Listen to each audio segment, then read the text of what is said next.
Firman dan Allah di Injil Yohanes 1 ayat 1-3. Channel ini akan mengupas seterang-terangnya tentang firman dan Allah yang disebut di Yohanes 1 ayat 1-3 dan 14, supaya kita semakin mengerti dan terhindar dari kekeliruan tafsir. Yohanes 1 ayat 1-3 dan ayat 14. Pada mulanya adalah firman, firman itu bersama-sama dengan Allah dan firman itu adalah Allah. Ia pada mulanya bersama-sama dengan Allah.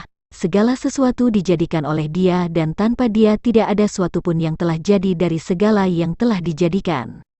Firman itu telah menjadi manusia, dan diam di antara kita, dan kita telah melihat kemuliaannya, yaitu kemuliaan yang diberikan kepadanya sebagai anak tunggal Bapa, penuh kasih karunia dan kebenaran. Pada ayat ini ada yang disebut firman dan Allah, yang mana ketika firman bersama-sama dengan Allah maka firman itu adalah Allah. Jika Allah itu adalah Bapa, maka dalam hal ini firman itu adalah Bapa.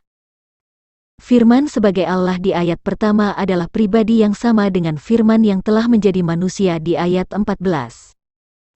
Apa pengertian firman pada ayat tersebut?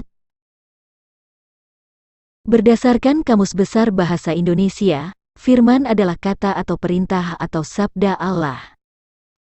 Sedangkan firman dalam ayat ini bukan bermakna secara literal, tetapi sebagai pribadi. Hal ini dapat dipahami dari ayat berikutnya. Pada ayat yang ketiga dikatakan, segala sesuatu dijadikan oleh Dia, dan kata Dia adalah kata ganti ketiga tunggal untuk firman. Karena Dia adalah kata ganti ketiga tunggal untuk firman, sehingga dapat dipastikan bahwa firman di ayat ini adalah pribadi, bukan berupa sabda atau perkataan. Dan firman inilah pribadi yang menjadikan segala sesuatu, dan tak satu pun dapat terjadi tanpa Dia. Kalau yang menjadikan segala sesuatu adalah Sang Firman, lalu Allah itu pengertiannya apa? Pengertian Allah berdasarkan terminologi Alkitab. Berdasarkan Alkitab, Allah bukan nama pribadi tetapi gelar keberadaan, gelar kedudukan atau hakikatnya sebagai penguasa atau maha tinggi, sebab nama pribadinya adalah YHWH yang kemudian dikenal dengan nama Yesus. Misalnya pada ayat berikut ini. Kejadian 28 ayat 13, berdirilah Tuhan di sampingnya dan berfirman, Akulah YHWH, Allah Abraham, nenekmu, dan Allah Ishak, tanah tempat engkau berbaring ini akan kuberikan kepadamu dan kepada keturunanmu. Pribadi Allah di ayat ini adalah bernama YHWH, dan tentu Allah bukan lagi sebagai pribadi, tetapi hanya gelar jabatan atau keberadaan. Tuhan YHWH, atau yang kemudian disebut Yesus. Tuhan adalah panggilan kehormatan dari seorang hamba kepada pemiliknya bernama YHWH yang berkedudukan sebagai Allah. Ini mirip dengan panggilan Tuan oleh warganya kepada Joko Widodo yang berkedudukan sebagai presiden. Jika disebut dengan kata, Tuhan Allah, atau Bapak Presiden, berarti yang dimaksud adalah pribadi yang duduk pada jabatan itu, bukan kepada jabatannya. Kalau Allah adalah gelar keberadaan atau jabatan, sedangkan firman adalah pribadi yang menjadikan segala sesuatu, lalu bagaimana pengertian kalimat, firman itu bersama-sama dengan Allah dan firman itu adalah Allah? Firman bersama-sama dengan Allah, artinya pribadi itu berada bersama-sama dengan jabatannya. Dengan kata lain, firman sebagai pribadi sedang memangku jabatan sebagai Allah sehingga firman itu adalah Allah. Lalu di ayat 14 dikatakan, firman itu telah menjadi manusia, dan diam di antara kita, dan kita telah melihat kemuliaannya, yaitu kemuliaan yang diberikan kepadanya sebagai anak tunggal Bapa, penuh kasih karunia dan kebenaran. Artinya, Sang Firman yang duduk sebagai Allah telah keluar dari keberadaannya dan menjadi manusia, sehingga ia disebut sebagai anak tunggal Bapa. Ketika firman ini keluar dari hakikatnya dan datang ke dunia sebagai manusia, maka ia disebut sebagai anak Allah, atau pribadi yang berasal dari Allah.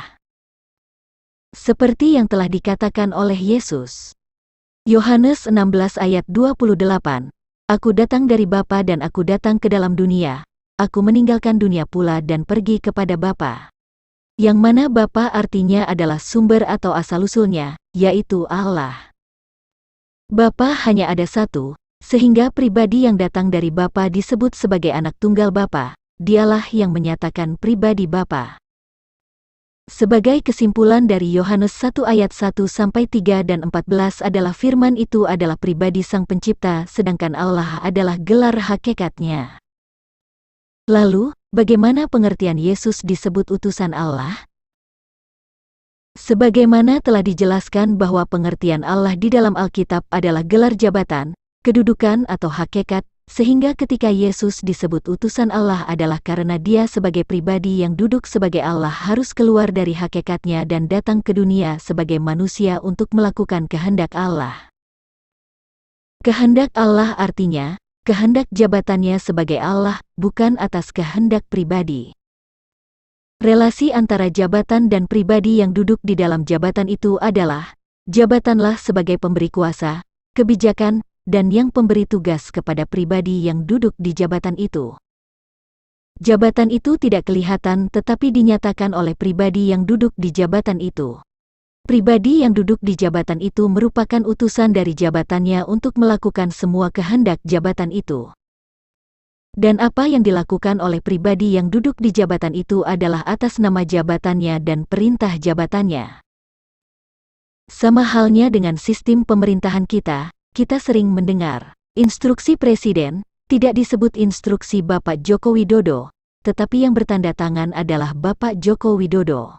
Peraturan gubernur, tidak disebut peraturan orang yang duduk di jabatan itu, tetapi yang bertanda tangan adalah orang yang duduk di jabatan itu.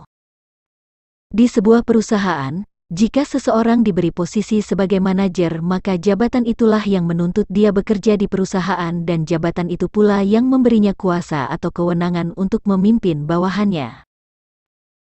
Dan kita juga sering mendengar bahwa Allah menciptakan segala sesuatu melalui firman-Nya. Firman di sini adalah pribadinya, bukan perkataan atau sabda, sebab perkataan hanya dapat dipahami oleh makhluk yang berakal. Jadi pendapat yang mengatakan bahwa pribadi anak bukan pribadi Bapa adalah keliru.